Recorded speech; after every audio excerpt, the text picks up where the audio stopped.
Assalamualaikum warahmatullahi wabarakatuh. Kembali lagi di podcast Magister Psikologi Si Pitulung dengan narasumber yang kece. Siapa nih? Kita cari tahu dulu yuk siapa. Siapa Kak? Boleh dong? Saya Yunita Wahyuni sebagai mahasiswa Magister Psikologi di UIN Malang. Cukup? Oh, kesibukannya apa dong? Kesibukannya saat ini sebagai pendidik di salah satu sekolah Montessori School. Jadi ngajar kayak preschool gitu. Oh, ngajar anak kecil-kecil gitu ya? Masalah perkembangannya gitu? Iya, lewat Zoom gitu. Oh, lewat Zoom ya? Oh, karena sekarang lagi pandemi mungkin ya? Nah, Kak Yunita, ini panggilannya siapa? Kak Yun, apa Kak Uni atau Kak Yunita? Terserah wes, Yuni. Terserah, Kak Uni aja ya, Kak Uni. Oke, Kak Uni, kita kan ingin bahas sesuatu yang nyentrik gitu ya, dan sensitif gitu ya kesannya ya. Tentang apa nih? Apa kabar pelecehan seksual di dunia pendidikan? Nah, maksudnya ini gimana sih, Kak? Oke nih, intermezzo dulu ya mungkin ya, cerita boleh. dulu. Awalnya ini sebenarnya tema kali ini yang kita bahas ini sebenarnya dari keresahan saya, keresahan saya dan akhirnya menjadi purpose untuk proposal tesis saya nantinya. Keresahan saya begini, akhir-akhir tahun 2021 kemarin itu kan banyak kasus yang bermunculan tentang pelecehan seksual ini. Contohnya misalnya mohon maaf yang kasus Ustaz yang di Bandung itu melecehkan belasan santrinya. Itu ya. Itu dan hal itu bermunculan terus-menerus di akhir tahun tersebut, membuat saya itu kayak rasanya apa ya Mbak, sesak sendiri gitu lihat berita yang kayak gitu ya. Homepage IG saya itu semua gitu kan. Sampai saya itu mau unfollow gitu, mau unfollow semua. Karena ganggu nggak sih? Berita-berita itu mau unfollow, tapi saya di sisi lain juga butuh informasi berita tiap hari, updatean berita tiap hari. Benar-benar. Sampai berapa hari itu saya nggak mau lihat IG karena isu-isunya itu terus. Tapi saya pikir lagi nih, kok saya apatis sih terhadap ini, gitu kan? Kok bisa sih saya apatis terhadap hal ini? Jadi apa ya yang bisa saya lakukan sebagai masyarakat gitu, atau sebagai pendidik, atau apa sih yang bisa saya kontribusikan gitu untuk menekan kasus pelecehan seksual tersebut khususnya di Indonesia gitu. Itu awalnya. Nah, akhirnya jadi purpose saya untuk proposal saya di tesis. Oh, berarti ini sekalian penelitian itu ya, Kak? Bagus. Berarti udah ada datanya berarti ya, Kak? Udah ada datanya, tapi karena belum diseminarkan jadi belum penelitian. Gitu ya. Jadi kayak masih rencana gitu kan ya? Rencana.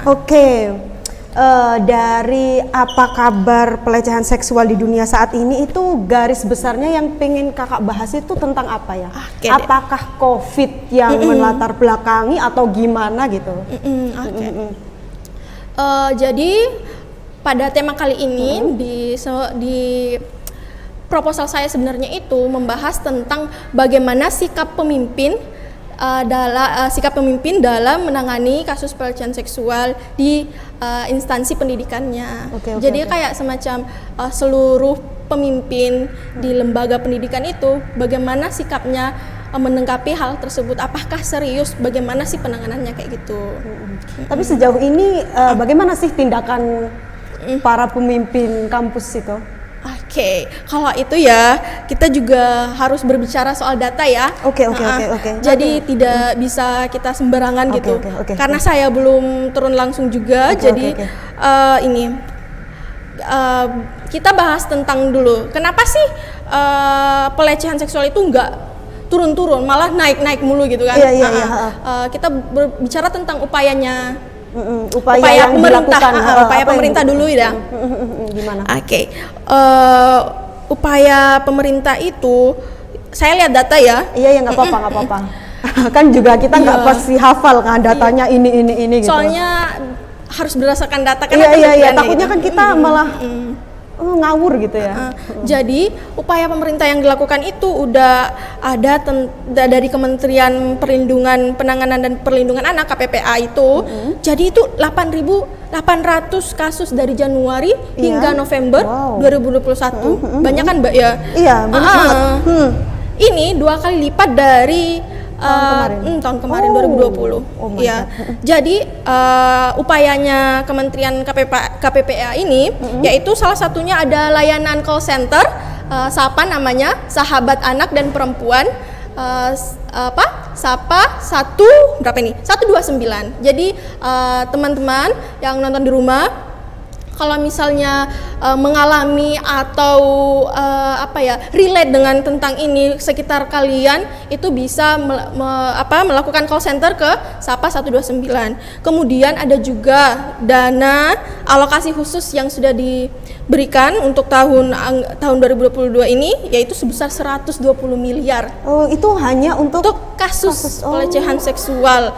Itu dibagi ke 34 provinsi, 216 kota untuk memperkuat penanganan kekerasan kepada anak dan perempuan. Oke. Kemudian itu disahkannya Permendikbudristek nomor 30 tahun 2021 oleh Kementerian Pendidikan tentang PPKS. Kemudian kita juga menunggu nih bagaimana disahkannya RUU PKS nantinya. Jadi memang udah ada upaya yang dilakukan pemerintah untuk menekan angka kekerasan seksual. Nah, mungkin sebelum masuk ke sesuatu yang lebih jauh nih, kekerasan seksual yang seperti apa sih yang biasanya sering terjadi gitu di kalangan mahasiswa ya? Iya. Oke. Jadi perlu kita garis bawahi juga membedakan pelecehan seksual sama kekerasan seksual. Oh gitu ya. Ya, pelecehan seksual itu apa aja sih? Ya seperti catcalling dan segala macam. Kalau kekerasan seksual itu yang lebih tingkatnya lagi daripada itu sampai mohon maaf yang perkosa atau segala macamnya. Berarti kalau misalnya di perguruan tinggi mungkin cuman sampai di tahap pelecehan pelecehan seksualnya ya. Amit-amit lah sampai ke gini, aku jadi tertarik nih tentang catcalling. Nah, kalau sejauh mana sih kita harus ngelaporin kepada pemimpin kalau kita kena pelecehan seksual gitu? Apakah waktu di sweet sama orang-orang yang lewat atau gimana gitu? Masalah catcalling ini juga menjadi dua sisi ya. Dimana catcalling itu kan yang ngerasa kita, jadi penilaiannya terhadap diri sendiri. Jadi tergantung lagi sama orang. Ada orang yang nggak masalah dengan sweet. Ada yang orang masalah dengan risih ya. Jadi tergantungnya lagi. Yang perlu kita garis bawahi bahwa kita tidak boleh bercanda catcalling ini sebagai hiburan gitu. Karena kita tidak tahu orang ini bisa menerima atau tidak. Jadi lebih baiknya kita dilakukan tapi balik lagi kepada diri sendiri, gimana dia cara nanggepinnya. Apakah dia menanggapi catcalling dengan biasa aja ataupun dia menganggapnya sebagai hal yang ekstrim gitu ya. Oke Kakak. Terus nih, kasus pelecehan seksual itu kan ibarat gunung es ya. Ibarat gunung es yang hanya kelihatan cuma sedikit, tapi di dalamnya ibaratnya sangat banyak sekali yang tertutup dan mereka nggak mau speak up gitu ya. Nah, itu gimana Kak? Betul sekali Mbak. Jadi memang ini kan sebagai fenomena gunung es. Jadi kita berbicara data lagi ya. Kenapa sih korban tidak melapor Kak? Kenapa? Karena mereka takut. Itu ini menurut data Indonesia Judicial Research Society tahun 2020 ya. Itu sebanyak 33,5% orang takut melapor gitu. Takut di sini karena trauma mungkin.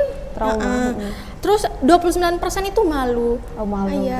Trauma, malu, terus 23,5%-nya Kak itu kebingungan melapor. Jadi bingung harus bagaimana melapor kemana gitu. Ya kan? Terus ada 18,5% itu merasa bersalah karena telah mohon maaf dilecehkan, itu ada perasaan bersalah, kayak menyalahkan diri sendiri. Emang saya tidak suci lagi dan segala macam. Padahal kan bukan salahnya dia. Iya Kak. Dan itu masalahnya Kak. kasus pelecehan seksual ini menjadi culture of silence. Jadi di mana masyarakat menganggap kasus pelecehan seksual ada dua sisi, yaitu aware, peduli terhadap kasus ini, jadi menolong, membantu tanpa menjudge, dan ada juga culture silence-nya masyarakat ini diam, tidak, seolah-olah tidak tahu menau, tidak peduli terhadap hal ini, jadi menutup-nutupi, apalagi kan biasa di lingkungan, biasanya di, mohon maaf, di keluarga sendiri terjadi atau apa, itu menutup-nutupi atau apa begitu. Iya, takutnya aibnya kesebar gitu kan. Terus nanti nggak bisa ngapa-ngapain lagi. Iya, benar-benar. Ya, terus kalau misalnya kita lewat nih, itu loh, para masyarakat itu kayak biasa gosipin gitu loh, itu loh menjudge. Ini loh yang citizen ya, citizennya itu kan gitu emang mulutnya, masya Allah. Iya, kayak gitu Kak.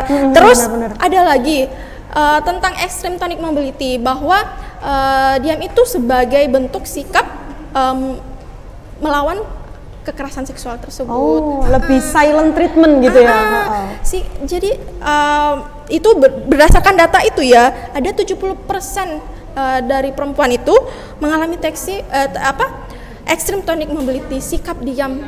Jadi kayak freeze gitu ketika terjadi dilecehkan gitu. Nah, sedangkan budaya kita itu bahwa diam itu seolah-olah diam adalah emas gitu kan ibaratnya. Diam adalah padahal tidak, itu sikap diam itu merupakan satu bentuk untuk menolak gitu. Salah kaprah ya. Salah persepsi gitu ya. Terus victim blaming Kak. Ya, menjudge gitu kan. Oh, memang nih perempuan kan ke mayoritas. Iya, benar. Mayoritasnya kan korbannya adalah perempuan ya. Terus itu victim blaming, menjudge bahwa ada yang pakaiannya terlalu terbuka, makanya kamu dilecehin. Padahal nggak mesti kan ya. Orang yang pakaiannya udah tertutup itu masih aja kena pelecehan seksual gitu kan kenyataannya. Terus ini lagi Kak, myth of gender. Ada bias gender gitu. Kalau misalnya memang perempuan itu sebagai sebagai objek, selalu diperlakukan sebagai objek, memang perempuan itu sebagai hiburan, dan perempuan itu memang yang istilahnya ganjen ya. Gatel gitu ya. Seolah-olah ini, jadi ada perbedaan. Nah, tapi meskipun mayoritas banyakkan korbannya adalah perempuan dan pelakunya adalah laki-laki, jangan salah, kita tidak boleh bias gender, bahwa kekerasan seksual ini bisa dialami oleh siapapun, laki-laki dan perempuan.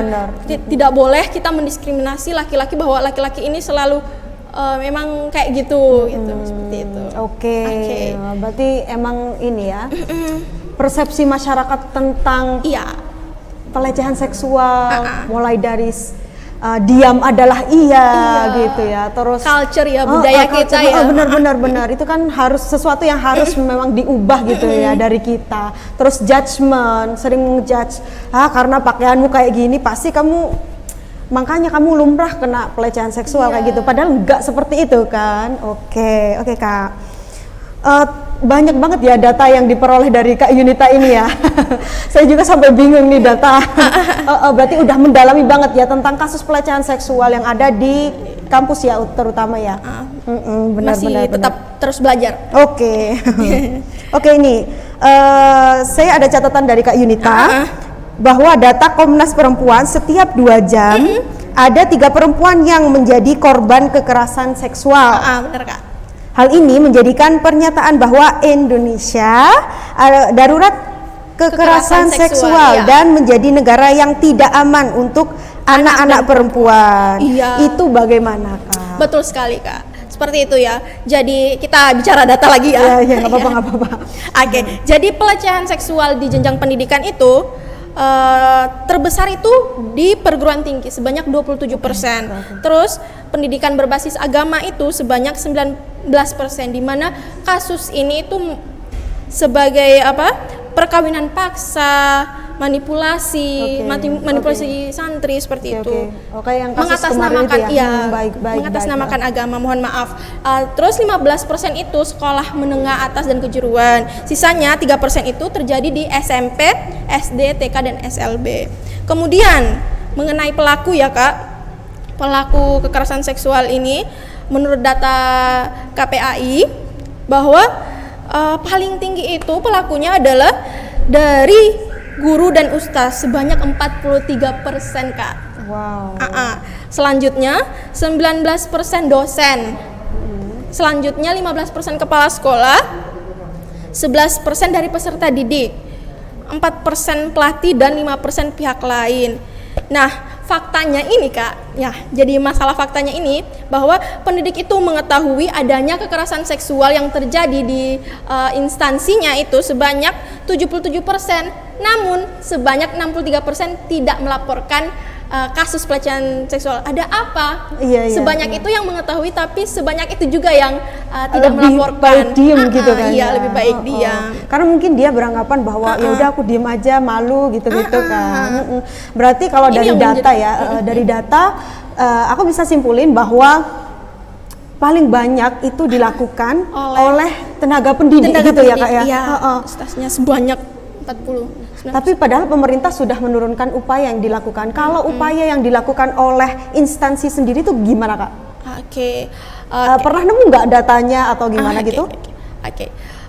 Mengenai upaya instansi ya, hal ini juga kenapa sih nggak selesai-selesai? Itu kan pertanyaannya. Iya, benar, kenapa benar. sih nggak selesai-selesai? Kok malah makin meningkat? Naik? Berarti ada masalah di situ dari sikap serius menangani hal ini, Kak. Aku bisa bilang kayak gitu dulu untuk hipotesis. Hipotesis saya.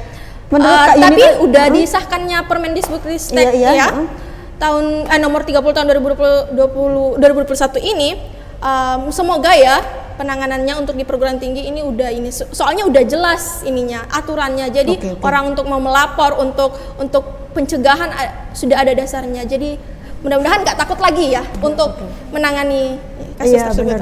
Benar.